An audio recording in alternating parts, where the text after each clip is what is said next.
예, 오늘은 이사야서 52장과 53장을 살펴볼 건데요. 제목은 종을 통해 이룰 하나님 나라, 이렇게 살펴보도록 하겠습니다. 우리가 이사야서 1, 2, 3부 중에 지금 어디를 보고 있어요?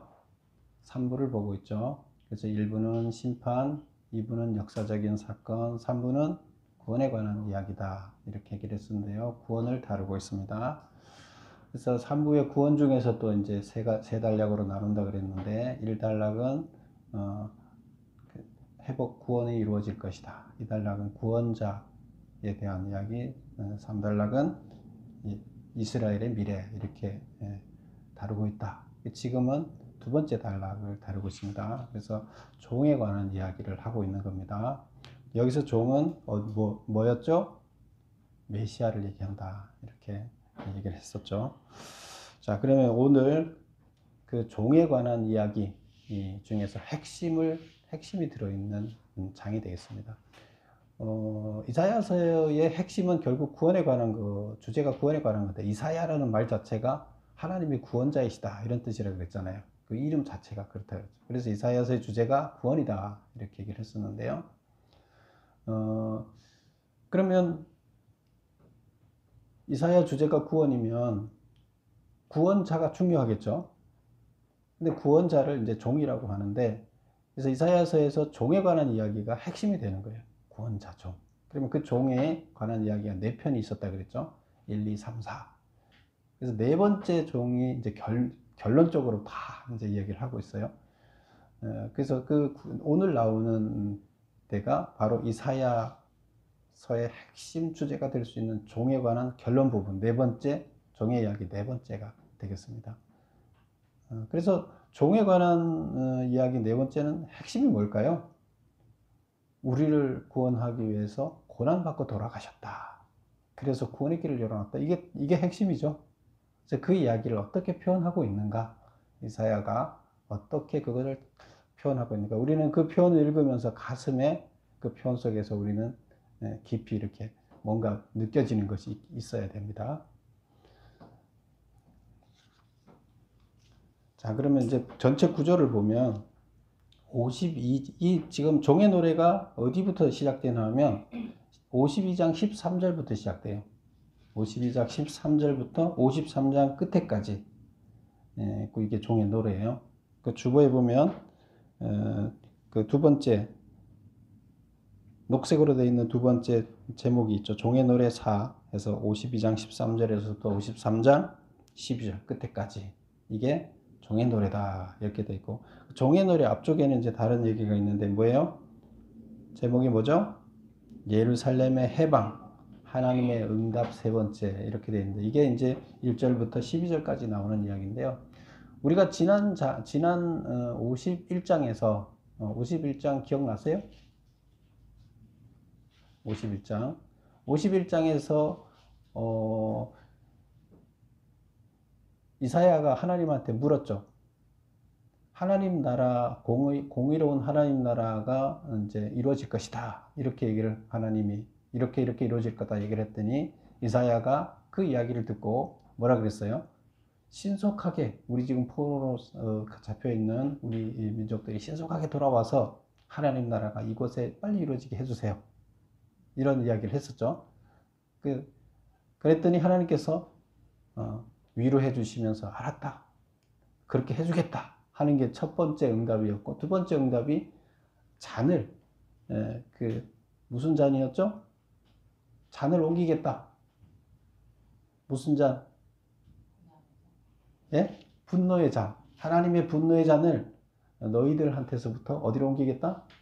너희들을 지금 다스리고 있는 바벨론으로 옮기겠다. 이게 두 번째 단락이었고, 오늘 이제 세 번째 단락이, 그 응답의 세 번째 단락이 52장의 1절부터 12절까지 나오는 이야기예요. 세 번째 단락 이야기가 뭐예요? 하나님의 응답 세 번째인데 뭐라고요? 예루살렘을 해방시키는 것에 대해서 이렇게 자세하게 이야기합니다. 그래서 하나님 나라를, 하나님의 공의의 나라가 이루어지게 하겠다 하나님 했더니, 이사야가 기도했다고요. 무슨 기도? 우리 이스라엘 백성들이 포로로 잡혀가 있는데 빨리 그럼 우리한테도 이루어지게 해주세요, 기도했더니 세 가지 응답하는 것 중에 이제 예루살렘의 회복에 관해서 오늘 다루고 있다. 그래서 세 번째 응답이다. 이렇게 봅니다. 그럼 이제 세 번째 응답인 예루살렘의 해방을 어떻게 표현하고 있느냐? 하나님이 해방시켜 주겠다. 이렇게 해방시켜 주겠다. 서술하는 거죠. 그러면 1번 보겠습니다. 예루살렘이 회복될 것이라는 사실을 알려주기 위해 하나님이 사용한 명령어는 무엇인가? 자, 이것은 이제 본문을 한번 볼까요? 1절. 시온이여 깰지어다 내 힘을 낼지어다. 여기서 이제 한 문장이 끝났죠. 시온은 어디예요? 이스라엘을 얘기하는 거죠. 이스라엘의 그 예루살렘 성이 있는 산이 시온산이라고 그랬죠. 그래서 거기를 시온이라고도 하고 예루살렘이라고도 하고 이스라엘이라고도 하고 이제 다양하게 부르죠. 유다라고도 하고. 그래서 여기서 시온이여 깰지어다. 뭐에서부터 깨라는 거예요? 독주를 그 분노의 잔을 마셨잖아요. 술이 취해 있다 그랬잖아요. 거기서부터 이제 술이 다 비어졌으니까 깨어라 이제 그런 얘기가 되었어요. 그래서 깰지어다 깨고 이제 제정신을 차려라. 그러면 하나님의 분노의 잔으로 제정신이 아니었는데 제정신이 맑아지면 하나님이 처음에 우리를 만들어 놓았던 모습으로 돌아가고 하나님을 숭배하는 자로 돌아가겠죠. 그래서 그 얘기입니다. 제정신 차려라. 하나님이 만들어 놓았던 처음의 상태로 돌아가라. 내 힘을 낼지어다. 그렇게 돌아가서 힘을 내서 하나님을 의지하라는 거죠. 하나님을 의지하는 것도 믿는 것도 힘이 필요한 거죠.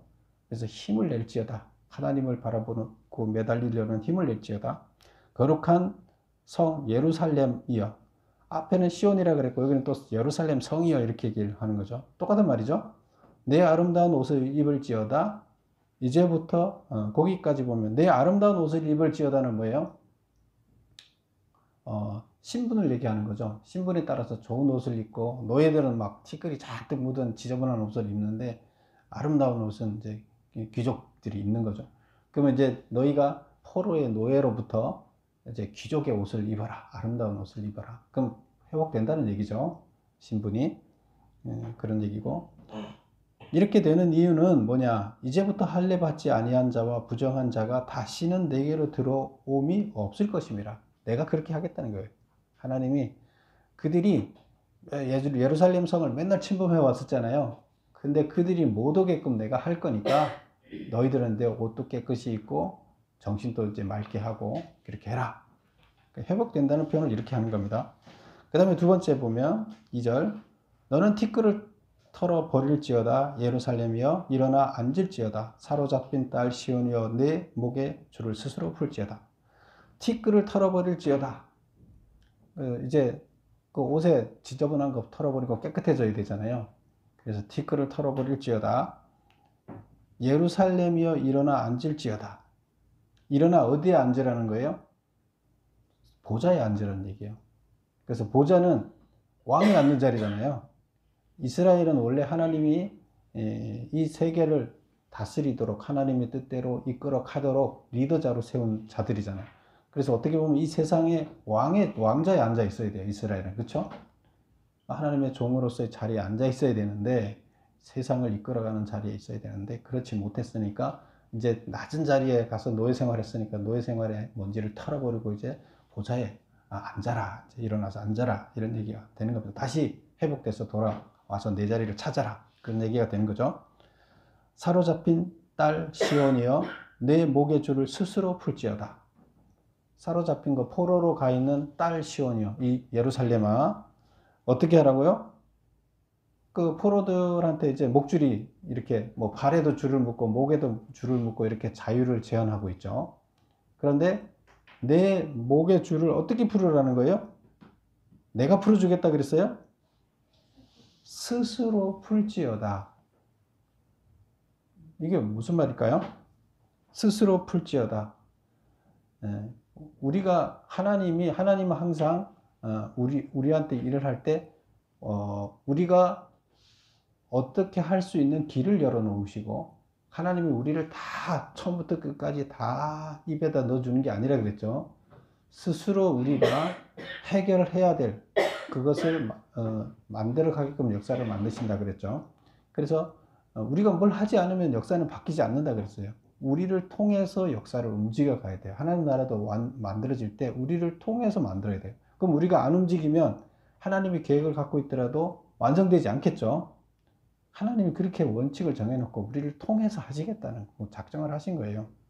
그래서 여기서 너희들도 스스로 뭘 해야 돼요. 그래서 사실 포로로부터 돌아온다는 것은 죄로부터 해방되는 거잖아요. 징계를 이제 징계를 다 끝나고 돌아오는 거잖아요. 그러면 징계가 다 없어지려면 스스로 목줄을 풀어라. 스스로 죄의 문제를 해결해라. 이런 얘기가 됩니다. 너희들이 스스로 죄를 져서 잡혀갔는데 그냥 내가 돌려보내주지 않겠다. 너희들은 뭘 해야 된다?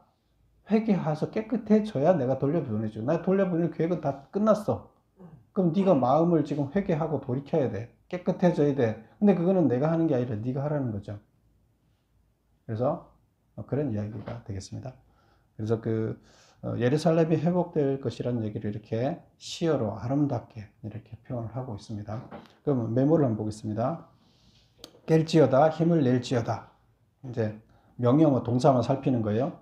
그렇게 얘기를 했는데 그거는 분노의 잔을 다 마셨으니 이제 제정신을 차려라, 깨어라 이런 얘기고, 아름다운 옷을 입을지어다는 티끌이 묻은 노예 옷을 벗어라 이런 얘기고, 티끌에서 일어나 보좌에 앉을지어다. 그래서 신분이 회복되는 것을 말하고 있고요. 내 목의 줄을 스스로 풀지어다. 이것은 죄를 용서받는 길을 만들어 놓았지만 용서받기 위해서는 스스로 회개해야 한다. 그래서 스스로 내가 내 목줄을 풀어라. 스스로 회개해라. 그걸 해야 이제 회복될 수 있다. 포로로부터 돌아올 수 있다. 구원받을 수 있다는 얘기가 되는 겁니다. 죄 문제는 누가 해결해야 돼요? 내가. 어떻게? 회개함으로써 완성이 된다. 그 다음에 두 번째 문제 보겠습니다. 하나님이 이스라엘을 포로로 잡고 있는 사람들로부터 이스라엘을 해방시킬 수 있는 논리는 무엇인가? 이제 3절에서부터 몇 절까지 나오냐면 6절까지 나오는 이야기인데요. 용어가 좀 어렵게 돼 있어요. 3절에서부터 6절까지 나오는 이야기의 핵심이 뭐냐? 지금 문제에 다시 보시면 하나님이 이스라엘을 포로로 잡고 있는 자들이 누구예요? 바벨론이죠. 그래서 바벨론으로부터 이스라엘을 해방시킬 수 있는 논리는 뭐냐는 거예요. 하나님께서 남의 자식, 남의 포로가 되어 있는 걸 하나님이 어떻게 일방적으로 이걸 데리고 올 수 있냐는 거예요. 그 논리가 뭐냐? 하나님께서 그걸 설명을 해주고, 내가 너희들을 아무 때나 데리고 올 수 있어. 빼올 수 있어. 우리가 남의 소유를 함부로 가져올 수 있어요? 못 갖고 오잖아요. 근데 하나님은 갖고 올 수 있다는 거예요. 지금 너희가 남의 종이 되어 있지만 그 남의 종이 아니야. 내 거야. 그 논리를 말하는 거죠. 그래서 내가 아무 때나 나는 갖고 올 수 있어. 니네가 회개하기만 하면 돼. 스스로 목줄만 풀면 돼. 그럼 나머지는 다 해결돼. 이제 얘기를 하는 거예요. 그러면 이제 그 논리가 뭐냐? 메모 1번. 너희가 값없이 팔렸으니 돈 없이 속량되리라. 값없이 팔렸어. 우리 그 전에 이렇게 얘기를 했었죠. 하나님이 돈이 없어서 자식을 팔아먹었냐? 채무 문제를 해결하기 위해서 자식을 팔아먹었냐? 그렇지 않았다 그랬죠. 옛날 이때 당시에는 주로 그랬어요. 못 먹고 살면 가족이 먹고 살기 위해서 첫 번째 자식을 먼저 노예로 보내서 우리가 농사져서 다시 이제 밥 먹고 살게 돼서 돈이 생기면 돈을 갖고 그 자식을 다시 데리고 볼모로 잡히는 거죠. 그래서 그 볼모로 잡힌 아들은 가서 노예 생활을 하는 거예요. 그래서 이때 가족들을 다 먹여 살리기 위해서 맏아들이 가서 종살이를 한다. 그럼 이건 팔린 거잖아요. 채무 관계 때문에 팔린 거예요. 그러면 이제 부모가 자식을 팔아먹은 거잖아요. 근데 하나님은 절대로 이스라엘 백성을 하나님이 돈이 없어서 팔아먹는 하나님이 아니다는 거죠. 나는 안 그랬다. 내가 니네들을 파는 게 아니라 왜 팔렸다고요? 네 자신들이 죄를 져서 율법에 따라 팔려간 거다. 그러면 지금 얘들을 데리고 가 있는 얘들을 데리고 가서 종살이를 시키고 있는 나라는 그냥 돈 주고 데리고 온 게 아니죠.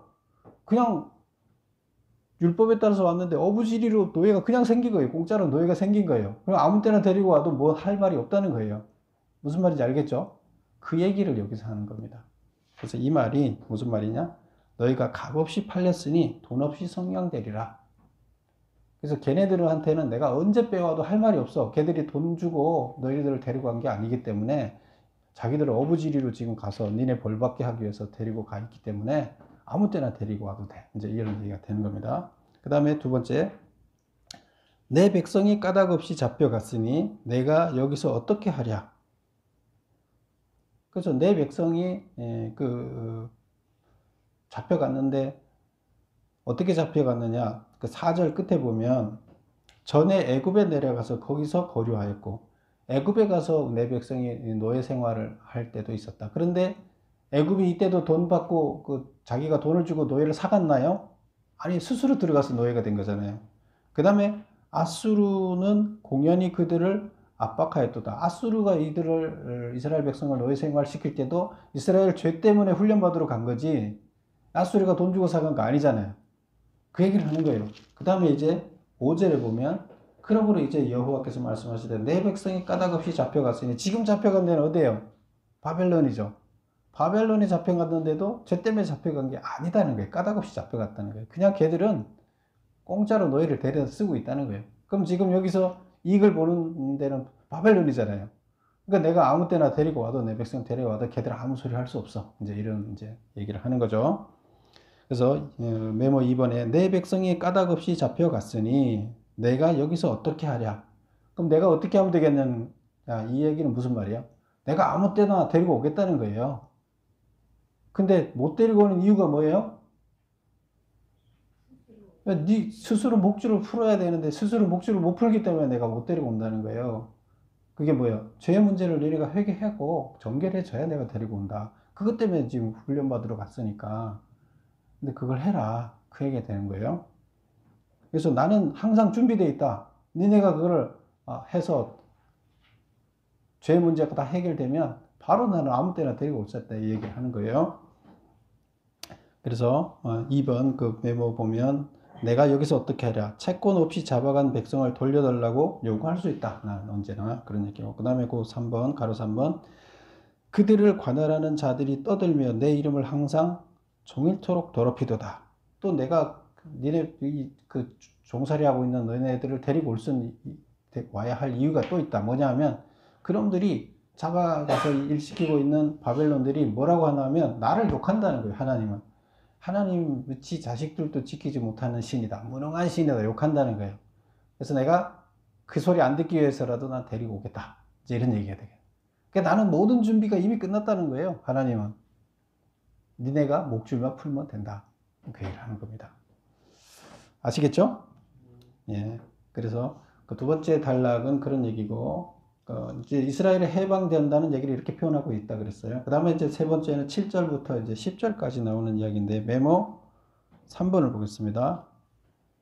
구원을 공포하며 시온을 향해 이제 하나님이 통치하신다고 소리치는 파수꾼은 누구인가? 이 구원은 어디까지 이른다고 했는가? 자, 7절을 보겠습니다. 좋은 소식을 전하며 평화를 공표하며 복된 좋은 소식을 가져오며 구원을 공포하며 시온을 향하여 이르기를 내 하나님이 통치하신다 하는 자의 산을 넘는 발이 어찌 그리 아름다운가. 내 파수꾼의 목소리로다. 파수꾼이 목소리를 친다는 거예요. 무슨 목소리를 쳐요? 좋은 소식을 전하는데 평화가 왔다고 공포를 하고 복된 소식을 가져와서 구원을 공포한다는 거예요. 너희도 구원 받았다. 구원이 일어났다 하고 누가 소리친다고요? 파수꾼. 파수꾼은 보초 서는 사람들이죠. 그래서 저기 오는가 이렇게 바라보고 보초를 서는데 그 사람이 소리를 친다는 거예요. 구원이 지금 오고 있다는 거예요. 저기 오는 게 아니라 구원이 오고 있다고 파수꾼이 경계에 서고 있다가 구원이 오고 있는 걸 얘기를 하는 거예요. 그러면 이거 파수꾼은 누굴 얘기할까요? 구원이 오는 거를 파수꾼은 선지자를 이렇게 파수꾼에 비교를 해서 선지자가 역사의 흐름을 보면서 하나님의 역사하는 이끌어가는 역사의 흐름을 보면서 지금 구원의 때가 됐다고 외치는 거죠. 하나님이 이미 구원을 할 계획을 세우셨고 구원을 시행하시고 있다. 그 구원이 몰려오고 있다. 이거는 뭐예요? 영의 눈으로 보는 자가 가능한 거죠. 그래서 하나님의 일을 감당하는 선지자들이 지금 이 현상 구원이 이루고 있음을 선포하고 있는 얘기를 파수꾼이 경계를 서다가 적이 오는 것을 보는 것처럼 이렇게 표현을 하고 있다. 그런 얘기입니다. 그래서 지금 구원을 공포하는 얘기, 시온의 구원이 하나님의 통치가 임했다는 것은 이제 구원이 임하는 것. 시온의 구원이 임했다. 하나님의 통치가 임하고 있다. 소리를 쳤다는 거죠. 그 다음에 그 구원은 어디까지 이른다고 했는가? 10절을 볼까요? 여호와께서 열방의 목전에서 그의 거룩한 팔을 나타내심으로, 여기서 하나님께서 열방은 온 우주를 얘기하는 거죠. 전 세계. 믿는 이방, 안 믿는 이방까지도 다 포함된 전 세계의 목전에, 눈앞에 그의 거룩한 팔을 나타내셨다. 능력을 행하셨다는 거예요. 하나님이 팔을 행할 때는 하나님이 물에 빠진 자를, 죽어가는 자를 이끌어서 구원해 주는 거죠. 능력의 팔로. 그래서 모든 인류에게 능력의 팔로 그들을 끌어냈다는 거예요. 능력을 행했다는 거예요. 구원했다는 겁니다. 그러면 이스라엘만 구원했다는 거예요? 하나님이 온 인류를 위해 파수꾼이 구원이 왔다고 그랬는데 그 하나님의 구원의 팔을 온 인류를 향해서 뻗쳐서 구원하고 있다. 이렇게 얘기를 하고 있어요. 그래서 땅 끝까지도 모두 우리 하나님의 구원을 보았도다. 온 인류가 하나님의 구원을 보게 된다는 거예요. 그러면 여기서 문제가 뭐였죠? 구원은 어디까지 임한다? 열방, 땅 끝까지 다 하나님께서 구원을 실행하시겠다. 그럼 결국에 이사야가 얘기하는 것은 이스라엘이라는 표본을 통해서 인류의 구원을 말하고자 하는 거죠. 계속 이스라엘을 얘기하고자 한다 그러면 전혀 잘못된 거예요. 그래서 성경 전체도 인류 전체를 위한 구원을 얘기하고 있고, 이사야가 지금 그 이스라엘 백성들한테 가르쳐 주고 있죠. 니네는 지금 자기만 생각하고 자기만 살 국리라는데 그게 아니다. 하나님께서는 인류를 구원하기 위한 거고, 너희를 그 일을 하기 위한 일로 먼저 선택을 했고 샘플로 또 보여주고 있다. 하나님의 계획은 전체지 니네가 아니다. 너희들은 하나의 과정에 불과하다. 이렇게 얘기를 하는 거죠. 그 다음에 다음 단락이 이제 11절, 12절인데요. 이것은 이제 떠나라는 얘기예요. 어디서 떠나라는 거예요? 이제 그 바벨론 포로지에서부터 떠나라고 이렇게 했는데 메모 보겠습니다. 4. 회복을 위해 할 일은 무엇이라고 했는가? 부정을 떠나고 스스로를 정결하게 하라.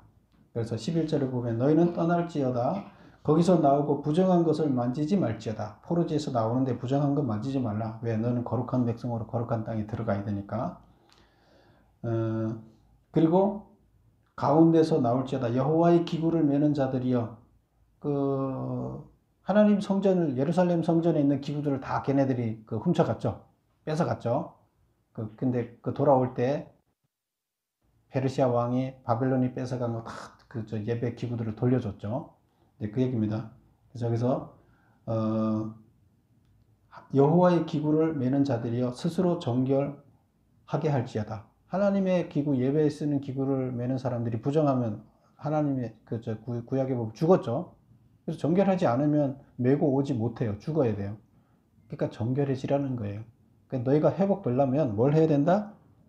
스스로 정결케 하는 작업을 하라. 이제 그래서 떠나라는 얘기는 정결 작업을 해야 떠나니까 빨리 떠나려면 회복해라, 회개해라 이 얘기를 하는 겁니다. 그래서 예루살렘이 해방될 것이라는 얘기를 이런 식으로 표현을 하고 있다. 여기까지가. 그리고 이제 예루살렘을 해방시키는 일을 하는 궁극적인 자가 누구예요? 예루살렘은 온 인류라고 보고 온 인류를 구원하는 자가, 해방은 구원이죠. 구원하는 자가 누구다? 종이다. 하나님의 의로운 종이다. 그리고 종의 노래를, 해방자 종의 노래를 여기서 이제 네 번째 종의 노래를 합니다. 그래서 이게 이제 13절부터 15절까지 한 단락이고, 이제 거기 이렇게 동그라미 쳐져 있죠. 단락 표시할 때 1절에서부터 3절까지 또 두 번째 단락, 4절에서 6절까지 세 번째, 7절에서부터 9절까지 네 번째, 10절에서 13절까지 이렇게 세 개 절씩 해서 5개 단락으로 이렇게 나눠져 있어요. 자, 그런데 이 구조가, 이 종의 노래 구조가 뭘 강조할 때 어떤 구조를 쓴다고 얘기를 했었죠? 우리 항상 성경에서 쓰는 기법이라고 그랬죠. 어느 말을 강조할 때 대칭 구조를 쓴다 그랬어. 그죠? 대칭 구조를 써서 그 대칭 구조를 이게 내가 한 페이지를 쓴다 그러면 한 페이지 가운데다 딱 박는다 그랬죠. 그리고 양쪽으로 다른 얘기를 똑같이 대칭 구조를 하고 또 바깥에 다른 대칭 구조를 하고 이렇게 한다 그랬어요. 그래서 맨 앞 그 계란의 맨 알맹이가 노란 자가 있듯이 그 바깥에 둘러싸고 있는 거, 또 그 바깥에 둘러싸고 있는 거 껍질, 노란 자, 흰 자, 껍질 이렇게 세 가지로 구분해 볼 수 있다 그러면 하고 싶은 얘기를 어디다 놓는다고요? 노란 자에다가 하고 싶은 얘기를 쓴다는 거예요. 그 다음에 그 하고 싶은 얘기를 하기 위해서 끌고 오는 이야기, 설명하기 위한 두 번째로 중요한 얘기를 흰 자에다 쓴다는 거예요. 그리고 또 바깥에 전체적인 이야기를 아우르는 도입 정도나 결론 부분을 어디 쓴다? 맨 바깥쪽에 계란 껍질에다가 쓴다. 이렇게 얘기를 했어요. 그래서 보통 이렇게 3개 구조, 3개 단락으로 나누는데 문장을 핵심을 가운데 두고 앞뒤로 이렇게 다룬다 그랬어요. 그래서 오늘 여기 본문을 보면 여기도 그런 구조를 썼어요. 메모 1번을 보겠습니다. 5번을 보겠습니다. 종의 노래 4의 주제는 종의 고난이다. 그래서 종의 고난이 주제가 되는 이유는 뭘까요? 왜 종의 고난이 핵심 주제가 돼야 돼요? 종의 고난을 통해서 죄 문제를 해결하고 우리가 구원을 받기 때문에, 구원의 길이 열리기 때문에요. 종의 고난이 없었다면 십자가에 달리고 우리의 죄를 대신 지고 죽는 자기가 스스로 양이 돼서 죄 문제를 지고 고난받는 일이 없었다면 우리의 죄 문제는 해결되지 않고 죄는 여전히 남아있어요. 누군가가 죄를 해결해야 되는데 우리가 스스로 해결할 능력이 없잖아요. 그래서 종의 고난이 결국에 우리의 죄 문제를 해결하는 핵심이에요. 그래서 여기서는 종의 고난의 핵심이다. 고난받는 종을 다루는 이야기가 핵심이 돼요. 그래서 노른자가 되는 거죠. 그래서 종의 고난이다. 이를 강조하기 위해 사용한 대칭 구조는 어떤 구조인가? 메모 보겠습니다. A가 계란 껍질이라고 그랬죠.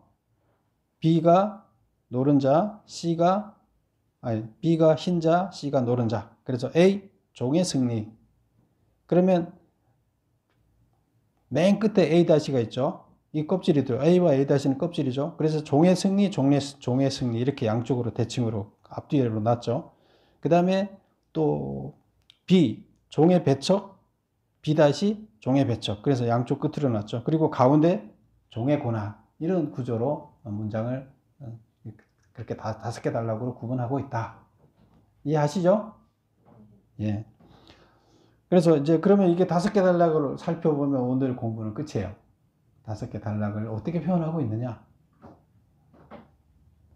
자, 첫 번째 보겠습니다. A 단락에서는 13절에서 15절까지죠. 52장. 그래서 A 단락에서는 종이 형통과 종기로 승리하는 모습을 노래하고 있다. 그래서 종이 승리하는 모습을 노래하고 있어요. A 단락에서는. 그런데 뭘 가지고 승리하는 것을 표현하고 있나 하면 형통하게 된다. 종이 형통하게 된다. 그래서 승리를 한다. 이 형통을 뭘 얘기를 하면 성공적인 결과를 거둬서 형통하다. 이런 뜻이에요. 그래서 승리한다. 이런 얘기예요. 또 뭘 통해서 승리하나 하면 종기로 승리를 하는데 하나님이 후한상을 준다. 그 종에게 하나님이 후한상을 주게 되면 결국 승리했다는 얘기죠. 승리자에게 상을 주니까 하나님께서. 그래서 그런 표현을 통해서 종이 형통하고 후한상을 받는다. 이런 얘기를 통해서 형통과 종이를 통해서 종이 승리하는 모습을 기록하고 있다. 표현하고 있다. 이거예요. 그러면 사람들과 사람들이 종에 대하여 놀라게 된 이유는 이렇게 승리를 하게 되는데 이런 승리하게 되는 종에 대해서 사람들이 놀랐다 하는 표현을 쓰고 있어요. 근데 그 사람들이 어떤 사람들이냐면 사람들과 나라들이 종에 대해서 놀라는 이야기를 기록하고 있어요. 승리하는 종에 대해서. 그러면 그 놀라는 사람들은 뭐냐? 우리 이 본문을 한번 볼까요? 14절 보면 전에는 그의 모양이 타인보다 상하였고 그의 모습이 사람보다 상하였으므로 많은 사람이 그에 대하여 놀랐다. 놀라는 그 주체가 누구예요? 많은 사람들이 놀랐다. 뭘 보고? 종의 모습이 상했다. 종의 모습이 많이 상했다. 사람들 같이 사람의 모습보다가 더 사람이라고 볼 수 없을 정도로 종의 모습이 상했다는 거예요. 그래서 그걸 보고 놀랐다. 여기서 놀란 건 사람들인데 믿는 사람들 얘기해요. 하나님을 아는 이스라엘 백성들이 이스라엘 백성들은 메시아가 온다 그러면 종이 온다 그러면 어떤 생각을 했어요? 고난받는 종을 생각하지 않았어요. 막 대단히 힘이 있고 우리를 구원해주고 아주 존귀한 자로 아주 귀하게 생기고 왕처럼 생기고 권력자처럼 생기고 막 이런 자로 이제 상상을 하고 그래 그런 자가 우리를 구원할 수 있으니까 능력자로 생각하고 있었는데 완전히 초라한 모습으로 아주 사람의 인간의 몰골을 하지 않은 모습 그 고난을 받았으니 얼마나 그게 인간의 몰골이 아니잖아요. 그런 몰골을 하는 종을 보고 놀랐다는 거예요. 자기들이 기대한 종이 아니잖아요. 메시아가 아니잖아요. 그걸 보고 이스라엘 백성들이 기대했던 메시아가 아닌 모습을 보고 온 메시아가 놀랐다는 거예요. 그 다음에 또 15절 보면 그가 나라들을 놀라게 할 것이며 왕들은 그로 말미암아 그들의 입을 봉하리라. 이 그 나라들이 놀라는데 이 메시아를 보고 놀라는데 놀라서 입을 봉했다. 말을 못한다는 얘기예요. 이는 그들이 아직 그들에게 전파되지 아니한 것을 볼 것이요 아직 듣지 못한 것을 깨달을 것이기 때문이에요. 뭐 때문에 그렇다고요? 자기들이 보지도 못하고 듣지도 못했던 것을 보지 못한 것을 보고 듣지도 못했던 것을 깨닫는 거예요. 이게 뭐예요? 구원이에요. 메시아가 저렇게 고통을 당해서 베푼 구원은 자기는 상상 들어본 적도 없다는 거예요. 나라들은 이방의 왕들을 얘기하는 거예요. 이방 나라들을.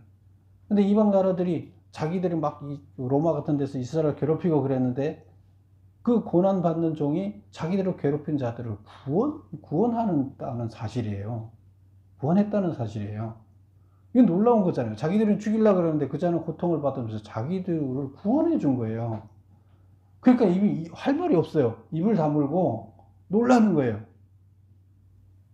이렇게 표현하고 있어요. 표현 대단하죠? 대단한 표현이에요. 지금 우리가 이게 한글로 이게 번역해 놓으니까 용어가 막 되게 어렵게 느껴지는데 이게 또 그 시적으로 표현되어 있어서. 근데 이 그 무슨 말을 표현하려는지는 알겠죠? 예. 그래서 이방 나라들도 다 놀라고 하나님의 종이라고 하는 이스라엘 백성들도 다 놀랐다. 왜? 기대 이상의 메시아의 그 모습을 보고 놀랐다는 거예요. 너무나 고난받아서 인간의 몰골이 아닌 모습을 보고 놀랐고 우리를 구원하기 위해서 또 이방 나라들은 자기들은 죽이려고 그랬는데 오히려 그 고통을 받으면서 자기들을 구원했다는 거예요. 그 넓은 사랑 할 말이 없는 거예요. 그 얘기예요. 입이 봉해졌다. 그래서 이게 뭐라고요? 첫 번째 단락 종이 형통하고 결국 구원을 이뤄냈다. 이제 이런 얘기를 하는 거고 그래서 첫 번째 단락의 이야기 종이 승리했다는 얘기고요. 그 다음 두 번째 단락을 보겠습니다. 7번 볼까요? B단락에서는 인간적인 면에서 종이 배척당하는 모습을 노래하고 있다. 그 내용은 무엇인가?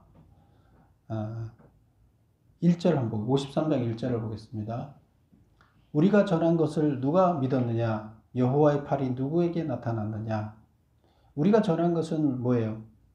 하나님의 종들 이스라엘 백성들이 전한 것은 뭐 구원받는 이야기를 한 거죠. 메시아에 대한 얘기도 한 거고 이런 것을 누가 믿었냐? 전했는데 하나님의 말씀을 전했는데 믿는 자들이 없었다. 여호와의 말이 누구에게 나타난 팔이 누구에게 팔이라는 것은 하나님께서 도와주셨다는 거예요. 하나님의 능력으로 도움을 주셨다. 여호와의 팔이 누구에게 나타났느냐? 그 종에게 나타났다는 거예요. 우리가 보는 형편없는 그 종에게 하나님이 이 능력이 나타나서 우리가 하나님이 구원해 줄 거라고 하는 사람들은 그래도 뭘 좀 괜찮은 사람들을 구원해 줄 줄 알았는데 아주 형편없고 쓸모없는 사람들을 다 구원해 준다. 하나님의 팔은 모든 사람들이 우리가 기대했던 사람들이 아니라 모든 사람들 아주 가난하고 비천한 자에게도 행해졌다. 이런 얘기가 되겠습니다. 그는 주 앞에서 자라기를 연한 순 같고 마른 땅에서 나온 뿌리 같아서 고운 모양도 없고 풍채도 없은즉 우리가 보기에 흠모할 만한 아름다운 것이 없다. 그래서 그는 종은 인간적으로 봤을 때 그 외모가 이렇게 사람들이 흠모할 만큼 아름답지 못하다. 그러니까 못생겼다는 얘기예요. 뭐 겉으로 봤을 때 하나도 인간적으로 매력에 끌려서 쳐다보고 이렇게 할 사람이 아니다. 고난받고 어려움을 당하고 이런 거에서 누가 그걸 흠모하겠어요. 그런 모습을. 그런 모습이다. 그 다음 3절 그는 멸시를 받아 사람들에게 버림받으며 간고를 많이 겪으며 고통이죠. 질고를 아는 자라. 마치 사람들이 그에게 얼굴을 가리는 것이 것 같이 멸시를 당하였고 우리도 그를 귀히 여기지 아니하였다. 메모 보겠습니다. 그래서 지금 그 두 번째 단락의 내용이 뭐라고요? 종의 배척, 종이 배척당하는 것을 표현하고 있는데 어떻게 배척을 당하냐면 1. 흠모할 만한 아름다운 것이 없다. 외모적인 매력이 없었다. 종은. 그 다음에 두 번째 사람들에게 멸시를 당하였고 세상 사람들에게 멸시를 당하였고 우리 이스라엘 백성들도 그를 귀히 여기지 아니하였다. 그래서 아무도 그를 귀하게 보지도 않고 멸시만 했다는 거예요. 그런데 그가 인류를 구원한 거예요. 인류를 구원한 그를 인류에서는 다 배척했다는 얘기예요. 자, 8번 보겠습니다. C단락에서는 종의 고난을 노래하고 있다. 이게 이제 노른자라 그랬죠. 핵심 주제, 종의 노래의 주제. 그래서 종의 고난을 노래하고 있다. 그 내용은 무엇인가? 자, 어디를 보나 하면 4절부터 6절까지 보겠습니다. 한번 읽어볼게요. 그는 실로 우리의 질고를 지고 우리의 슬픔을 당하거늘 우리는 생각하기를 그는 징벌을 받아 하나님께 맞으며 고난을 당한다 하였노라. 지금 종이 당하는 고난은 우리를 구원하기 위해서 당하는 질고다 그랬어요. 고난이라고 그랬어요. 그런데 우리는 어떻게 봤다고요? 에이, 그 양반 자기 죄가 있어서 자기 죄를 지고 벌 받는 거야. 저 고난 당하는 것이. 우리 때문에 죽는다는 생각을 전혀 못했다는 거예요. 자기가 잘못이 있어서 저 얼마나 잘못했으면 저렇게 십자가에 달려지고 사람들한테 매맞고 저렇게 창피를 당하고 십자가의 고난은 최고 수치스러운 거였어요. 근데 그걸 당하는 자기 죄를 져서 그렇지 이렇게 생각했는데 아니다는 거죠. 그 다음에 5절 보면 그가 찔림은 우리의 허물 때문이요 그가 상함은 우리의 죄악 때문이라. 그가 징계를 받음으로 우리는 평화를 누리고 그가 채찍에 맞음으로 우리는 나음을 받았도다. 우리는 다 양 같아서 그릇 행하여 각기 제 길로 갔거늘 여호와께서는 우리 모두의 죄악을 그에게 담당시키셨다. 우리는 다 양 같아서 그릇 행하여 각기 제 길로 갔다. 이게 무슨 말이에요? 우리 인간들은 양 같다는 얘기는 양이 어떻다는 얘기예요? 양이 어때요? 고집이 세요. 고집이 엄청 세고 이 시야가 짧아서 멀리 보지 못해요. 그래서 여기 몇 메다까지만 딱 보고 몇 메다 그 멀리는 안 보인대요. 양의 눈의 구조가 그렇대요. 그래서 요 가까이만 딱 봐요. 저 밑에 절벽이 있는데 절벽이 있는지를 모르는 거예요. 그래서 한 마리가 맨 앞에 한 마리가 가서 떨어지면 모르고 다 같이 가서 다 계속 떨어지는 거예요. 양이 그렇게 어리석대요. 염소는 그렇지가 않죠. 야같죠. 그런데 양은 눈이 어둡대요. 그래서 우리가 고집불통이면서 그러면서도 고집은 엄청 써요. 양은 자기 고집을, 눈은 멀었는데 멀리 보지 못하는데 고집을 써서 다 낭떠러지에서 떨어져 죽는 게 양이에요. 그러니까 우리가 다 양 같다는 얘기는 우리 죄 때문에 절벽에 떨어져서 구원을 받지 못하고 죽는 것을 우리는 알면서도 그냥 가는 거예요. 고집 부리고 우리 삶을 내 생각을 고집하면. 그래서 우리가 양 같다 이렇게 이제 표현을 하고 있어요. 그래서 여기 뭐라고 써요? 우리는 다 양 같아서 그릇 행하며 잘못 간다는 거예요. 죽음의 길로 간다는 거예요. 절벽에 떨어진다는 겁니다. 각기 제 길로 갔거늘. 그래서 죽음의 길로 갔거늘 여호와께서는 우리 모두의 죄악을 그에게 담당시키셨다. 하나님께서는 우리 모두의 죄의 문제를, 그래서 절벽에 떨어져서 죽을 수밖에 없는데 죄를 져서 그 죄의 문제를 해결하기 위해서 뭘 하셨다고요? 그에게 죄를 담당시켰다. 그가 누구예요? 종한테 메시아에게 우리의 죄를 다 지고 가게끔 했다. 그래서 우리를 구원하게 했다. 이제 이런 얘기가 됩니다. 메모 보겠습니다. 8번 그 핵심 주제가 종의 고난에 대한 핵심 내용이 뭐냐. 1. 종은 우리의 질고를 지고 고난을 당하였으나 우리는 그가 자기 징벌을 받아 하나님께 매맞는 것이라 생각했다. 우리는 다 양 같아서 그릇 행하여 제각길로 갔거늘 여호와께서는 우리 모두의 죄악을 그에게 담당시켰다. 그래서 종의 고난을 이렇게 묘사하고 있다. 그 다음에 9번을 보겠습니다. B-단락에서는 배척받는 종이 그 배척을 당하는 태도에 대해 노래하고 있다. 그 내용이 뭐냐? 억울하게 사형 선고를 받는 상황에서도 침묵으로 일관하는 인내를 보여주셨다. 무죄하지만 죄인들과 함께 처형당하고 불의한 취급을 당하는 자들과 함께 묻혔다. 그래서 여기서 배척을 당하는데 앞에 배척과 여기 배척은 틀리죠. 지금 B의 배척과 B-의 배척은 틀리죠. B의 배척은 인간들이 그의 몰골을 보고, 고난당하는 몰골을 보고 배척을 하는 그런 인간적으로 그 당하는 배척인데, 여기서는 B-에서는 어떤 배척일까요? 죽을 때에 그 억울하게 사형 선고를 받고 침묵을 하는 그런 사람들이 그래도 아무도 그 신경 안 썼다는 거예요. 그래서 볼까요? 본문을 한번 볼까요? 7절 한번 보세요. 그가 곤욕을 당하여 괴로울 때에도 그의 입을 열지 아니하였으며 마치 도살장으로 끌려가는 어린 양과 털 깎는 자 앞에서 잠잠한 양같이 그의 입을 열지 않았다. 하나님은 예수님은 죄가 하나도 없었잖아요. 메시아는 죄가 없잖아요. 그런데 인간들의 죄를 지고 가기 위해서 지금 억울하게 지금 당하고 있잖아요. 억울하게 당하지만 그것 때문에 구원을 받는다는 걸, 다른 사람들이 구원을 받는다는 걸 알기 때문에 자기한테 불의하게 고난을 주는 자에 대해서 아무 말 안 하고 침묵으로 그걸 다 감당한다는 거예요. 그 얘기를 표현하고 있고, 그 다음에 이제 9절을 보면 그는 강포를 행하지 아니하고 그의 입에 거짓이 없으나 그의 무덤이 악인들과 함께 있으며 그의 죽은 후에도 부자와 함께 있다. 여기서 사람들이 그의 무덤을, 예수님이 죽은 다음에 그의 무덤을 악인들과 함께 있게 했다. 하나님은 악인으로 취급했다는 거예요. 그의 죽은 것은 죄를 져서 악인으로 취급했다는 거예요. 세상 사람들이. 그 다음에 그가 죽은 후에 부자와 함께 있었다. 이때 당시 부자들은 나쁜 사람 취급을 했어요. 그래서 사회에서 그 배척하는 자예요.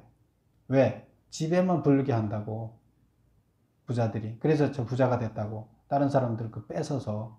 그때 당시엔 그랬죠. 뭐 힘과 권력을 이용해서 그 나쁜 사람들을 뺏어갖고 그 다른 사람들 것을 뺏어서 불의하게 자기 부를 누려서 부자가 되는 그런 상황이에요. 지금은 뭐 그렇지 않죠. 정당하게 일해서 벌어서. 근데 그때 당시 그랬기 때문에 부자들을 사회에서 쫓아내야 할 자들이다. 뭐 고리대금업자 나쁜 놈들이다. 뭐 이렇게 이제 보는 그런 상황이었는데, 그런 자를 취급했다는 거예요. 불의한 자로 취급했다. 부자들 같이 취급했다. 사회에서 버려야 할 자로 취급했다. 그런 뜻이에요. 자, 메모 보겠습니다. 억울하게 사형 선고를 받은 상황에서도 침묵으로 일관했고, 무죄하지만 죄인들과 함께 처형당하고 불의한 취급을 당한 자들과 함께 묻혔다. 그래서 여기서 죽음 앞에서 세상 사람들한테 배척당하는 모습이에요. 앞에 배척당하는 모습은 어떤 모습이었어요? 인간적으로 세상 사람들의 외형적으로 매력이 없는 자로서의 배척을 당하고, 여기서는 죽음 앞에서 아무도 그를 돌봐주지 않는, 그들을 위해서 죽었는데 그들은 돌봐주지 않는, 이렇게 배척을 당하는 모습입니다. 그다음 마지막 10번. A-단락에서는 종의 승리에 대하여 노래하고 있다. 그 내용은 무엇인가? 종은 자신을 속죄 제물로 드려 인간들의 죄를 용서받게 하였고 자신을 속건 제물로 드려 하나님의 공의를 만족시키게 되며 그로 인해 존귀한 자의 몫으로 상을 받게 될 것이다. 말이 좀 어렵죠? 자, 한번 설명할게요. 여기 보면 종은 자신을 속죄 제물로 드려 인간들의 죄를 용서받게 하였다. 우리가 속죄 제물과 속건 제물이 있어요. 기억나요? 속죄와 속건이 어떻게 다르죠? 속죄는 자기가 죄를 졌을 때 이 죄를 용서받는 대가로 제물을 드리는 거예요. 그래서 양한테 죄를 덮어쓰게 하고 그 양이 내 죄를 대신해서 죽게 하는 이게 이제 속죄 제물이에요. 그래서 양이 속죄 제물이 된 거예요. 그 예수님이 모든 사람들의 속죄 제물 양으로 지금 돌아가셨잖아요. 그러니까 본인이 속죄 제물이 된 거예요. 다른 사람에서 죄를 지고. 이게 이제 속죄 제물로 돌아간 메시아. 그 다음에 여기서는 속건죄를 얘기를 하고 있어요. 속건죄로 속건제물로 돌아가셨다 얘기를 해요. 그 속건제물은 뭘 하는 거냐 하면 죄 문제가 아니라 내가 다른 사람의 손해를 끼쳤을 때, 예를 들어서 내가 잘못해서 뭐 돌을 던졌는데 다른 사람 소가 맞아서 소가 눈이 멀었어요. 그럼 소가 장애자가 됐잖아요. 소가 일을 못 할 거 아니에요. 그러면 제 재산, 그 다른 사람의 재물에 손해를 가했으니까 그 손해를 배상하는 게 속건죄예요. 그 배상해주고 거기에 대한 내가 잘못했다는 것을 하나님께 드려서 그 손해배상을 다 했습니다 하고 예물을 드리는, 그래서 용서해줘서 감사합니다. 이것은 자기 죄 문제라기보다 물질적인 부분을 채워주는 거예요. 그래서 상대방을 만족해 해주는 이런 게 속건죄예요. 근데 이 지금 속건죄를 드릴 때는 그 사람의 손해를 배상하고 하나님한테도 또 제물을 드려서 용서를 빌고 이런 거예요. 근데 조금 성격이 틀리죠. 그래서 이런 속건죄인데, 그럼 속건죄는 뭘 하느냐? 만족해 해주는 거예요. 그러니까 하나님도 기분이 좋아요. 걔를 다 갚아줬어? 네가 손해를 끼쳤는데 다 갚아줬어. 그게 당연히 그렇게 해야지. 잘했다. 이게 하나님을 만족해 해준다. 상대방도, 손해본 사람도 만족해주고 하나님도 만족하게 하는, 그게 만족의 의미가 있어요. 속건죄는.